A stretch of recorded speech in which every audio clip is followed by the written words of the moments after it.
नमस्कार दोस्तों। आज होली का त्यौहार जो है बड़े धूमधाम से मनाया जा रहा है और सभी लोग बोल रहे हैं होली है भाई, होली है, रंग बिरंगी होली है। मेरे साथियों, आज होली का त्यौहार जो है बहुत ही पवित्र त्यौहार है और इसको पवित्रता के साथ मनाना चाहिए।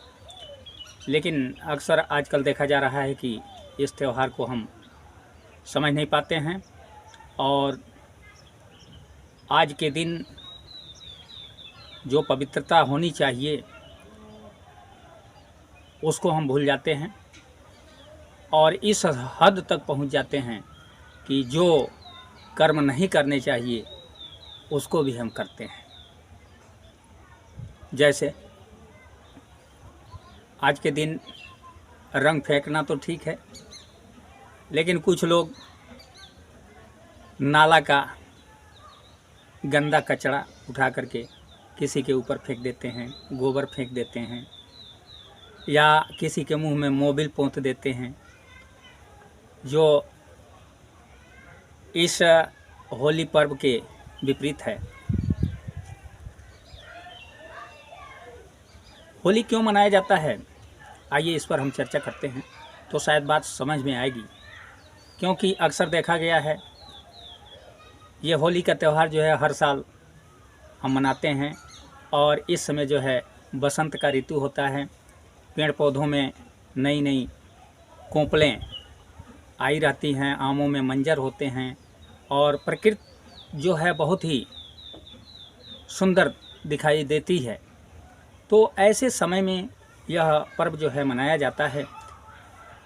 इस पर एक कहानी है जिसको मैं संक्षिप्त रूप से बताता हूँ।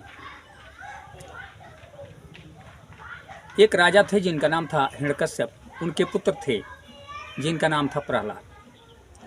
हिरण्यकश्यप अहंकारी राजा थे और प्रहलाद भगवान विष्णु के बहुत बड़े भक्त थे। हिरण्यकश्यप अपने बेटे प्रहलाद को भगवान विष्णु के नाम का जाप करते हुए देखने पर अच्छा नहीं लगता था। वो प्रहलाद को हमेशा मना करते थे, कहते थे कि मैं ही भगवान हूँ और प्रजा से भी कहते थे कि प्रजा मेरी पूजा करे। लेकिन प्रहलाद इस बात को अच्छी तरह जानते थे कि मेरे पिताजी को अहंकार हो गया है और ये अहंकार बस ऐसी बातें कर रहे हैं। प्रहलाद बहुत प्रयास किए अपने पिता को समझाने के लिए, लेकिन उनके पिता अहंकार बस इनकी बात को समझ नहीं पाते थे और नतीजा क्या निकला कि इनके पिता हिरण्यकश्यप अपने बेटे प्रहलाद को तरह तरह की यातनाएं देने लगे। यहाँ तक कि पहाड़ से नीचे फेंकवा दिए, हाथी के नीचे कुचलवाए, खौलते हुए तेल में उनको डलवा दिए, खौलता हुआ तेल भी फूल बन गया। उसके बाद से इनका क्रोध और बढ़ गया और हिरण्यकश्यप की एक बहन थी जिनका नाम था होलिका। उनको वरदान मिला था कि जिसको गोद में लेके बैठेंगी वह जलकर भस्म हो जाएगा। हिरण्यकश्यप अपने बहन होलिका से कहे कि प्रहलाद को गोद में लेकर के बैठ जाओ और इसको भस्म कर दो। होलिका ने ऐसा ही किया, प्रहलाद को लेकर के गोद में बैठ गई। लेकिन हुआ क्या, आग जली और उसमें होलिका जल गई, प्रहलाद बच गए। तभी से हम सभी लोग भक्त प्रहलाद के बचने की खुशी में होली का पर्व मनाते हैं। यह पर्व जो है बहुत ही पवित्र है। हम इसकी पवित्रता को अनदेखा करते हैं और आज के समाज में जो युवा पीढ़ी है वो ये समझ नहीं पा रही है कि होली का त्यौहार कितना पवित्र है। आज देखने पर बड़ा कष्ट होता है जब लोग आज के दिन जो है शराब पी करके झूमते हैं,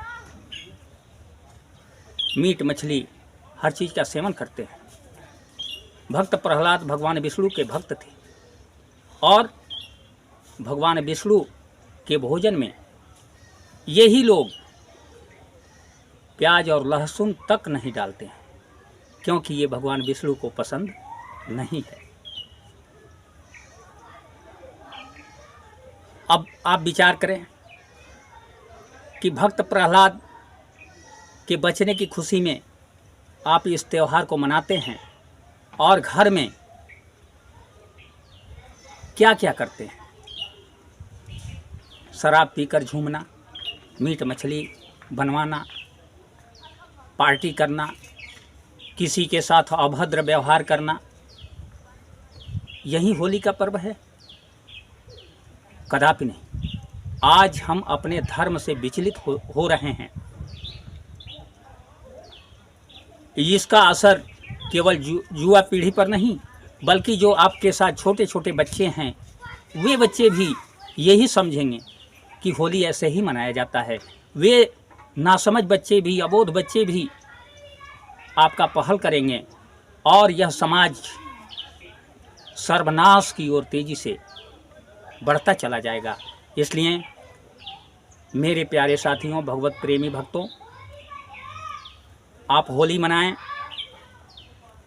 आप सभी को होली की बहुत बहुत हार्दिक शुभकामनाएं देते हुए मैं आप सभी से निवेदन करता हूं कि आप जैसे भी हैं रहें, कोई मना नहीं करता, लेकिन कम से कम इस होली के पावन पर्व पर इस बात का हमेशा ध्यान रखें कि भगवान विष्णु और प्रहलाद के भक्ति का,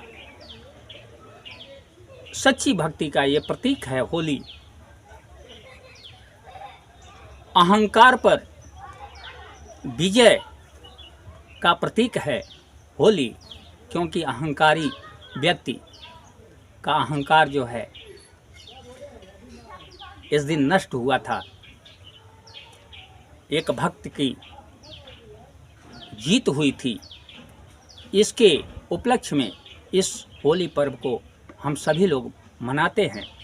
मेरे साथियों, मैं आप सभी को फिर से होली की हार्दिक शुभकामना देते हुए आप सभी से रिक्वेस्ट करता हूं कि आप अपने को चेंज करिए, बदलिए, अपने अंदर पवित्रता को बनाए रखिए, जिससे कि यह छोटे छोटे अबोध बच्चे आपको देख करके और ये समझ पाएँ कि होली का त्यौहार हमें कैसे मनाना चाहिए। इसके लिए आप सभी को बहुत बहुत धन्यवाद।